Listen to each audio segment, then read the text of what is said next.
परम प्रेममय जुग पुरुषोत्तम श्री श्री ठाकुर परमाराध्या जगज्जननी श्री श्री बड़मा और समस्त इष्ट परिवार श्रीचरणे मोर कोटि कोटि प्रणाम एवं आजिर एही वीडियो देखुथिबा समस्त को मोर आनंदित जयगुरु।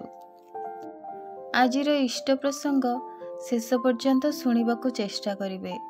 जदि वीडियोटी भल लगे तेबे चैनलटी को सब्सक्राइब करबा पई भूलिबेनी। भल पाइबाकु बुझाइबाकु जाई श्री श्री ठाकुर कहते भल पाइबा मूलतः लोभ धातुरु आसीछि, माने लोभ। जहा धरिले छाड़ेना, मरी जाए तेबे भी छाड़ेना। भक्ति रे जहा अछि भल पाइबारे मध्य ताहा अछि। सेथिपाई प्रवृत्ति ता निकटरू हटि जाए। प्रकृत प्रेम पाखरे प्रवृत्तिर चाहिदा दुर्बल हेब ही हेब। दुर्बल होई जिबार माने प्रवृत्ति प्रेमर अधीन रे रुहे। प्रेम कुहे तुमर प्रभु को भल पाओ, प्रवृत्ति को आउ सब को बाद दे भल पाओ। आदर्शों प्रति भल पाइबा जदि न थाए तेबे हजार रकमर प्रवृत्ति प्रलोभन रे पड़ी मनीष एका बेलेके टुकुड़ा टुकुड़ा होई जाई पारे। भक्ति रे स्वार्थ सेवा मनोभाव न थाए, सेठारे थाए प्रिय को सुखी संतुष्ट और संवर्धित करिबार सक्रिय प्रचेष्टा। आलोचना प्रसंग 22 खंडरे भोलाराम भाई जनक पई 200 टंका साहाय्य प्रार्थना करी श्री श्री ठाकुर को कहिथिले। छोट लोक मानकु हाथ रे रखिबा भल।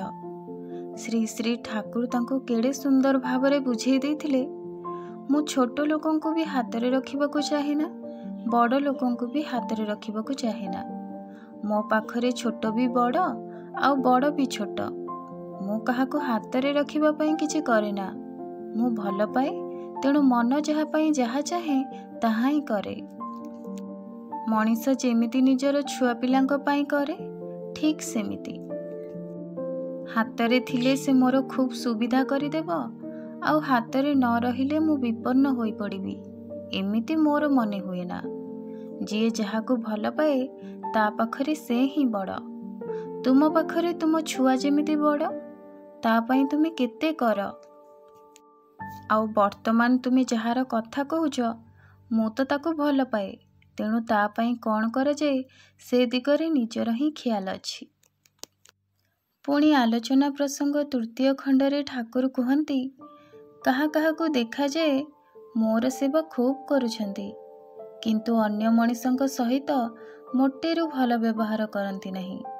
ताहेले बुझिबाकु हेबो से मोर सेवा मते भल पाई करती नहीं, अन्य कोनोसी मतलब रे करती।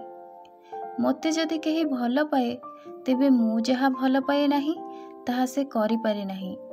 ता छड़ा ठाकुर को जे भल पाती से बोध करती जे मो ठाकुर समस्तिंकर भितरे अछंती। सद्व्यवहार द्वारा से समस्तिंकर अंतर्निहित। एही भावनाटी एक प्रकार तार चरित्रगत लक्षण होई जाए। काहाको इष्ट रूपे बोध करिबा समस्तिंकर पक्षे तो हुए ना, किंतु निज संबंध रे गोटिए बोध तो समस्तिंकर अछि। मनीष जदि खाली एई कथा भावे जे मो सहित अन्य केही एपरि व्यवहार कले मते किपरि लागिबो एवं सेही बोध को भित्ति करी अन्य सहित निजर व्यवहार को नियंत्रण करिबो, ताहेले ही समस्यार समाधान तो हेला। ठाकुर निजर पिलादिनर कथा कही मध्य बुझाती जे मोर मध्य पिलादिने एहा गोटिए समस्या थिला। केउटा भल आउ केउटा खराब एतेटा टेर मिलेनी। गोटिए अवस्था जहा भल लगे अन्य अवस्था ताहा मंद। एहीपरि अवस्था कौन करा जाई पारे? एहार उपाय बा कौन? सेही समय मु एक बही पाइली जेउथुरु बुझिली अपर प्रति सेही व्यवहार कर जेउपरि व्यवहार तुमे ता ठारु प्रत्याशा कर। एईटा पाई मोर जेपरि झाड़ बही जोर ओल्हाई गला, आउ सबु सरल होई गला मो निकटरे। तेणु मु कहे लोक नहीं चलिबा जीवनर एक प्रधान शिक्षा। तेणु धर्मर मध्य एहा प्रधान अंग, कारण धर्मर कारबार तो जीवन सहित।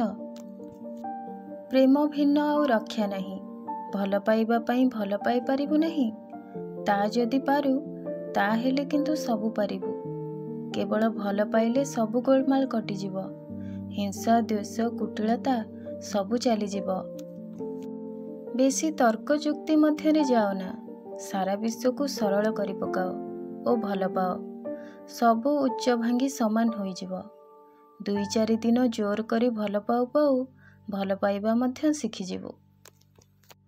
ଆଜିର ଏହି ଆଲୋଚନା ଆପଣମାନଙ୍କୁ କିପରି ଲାଗିଲା ନିଶ୍ଚୟ ଜଣାଇବେ। ରହୁଛି, ପୁଣି ଆସିବି ଏକ ନୂଆ ପ୍ରସଙ୍ଗ ସହିତ। ସେ ପର୍ଯ୍ୟନ୍ତ ଆପଣ ସମସ୍ତଙ୍କୁ ଜୟଗୁରୁ।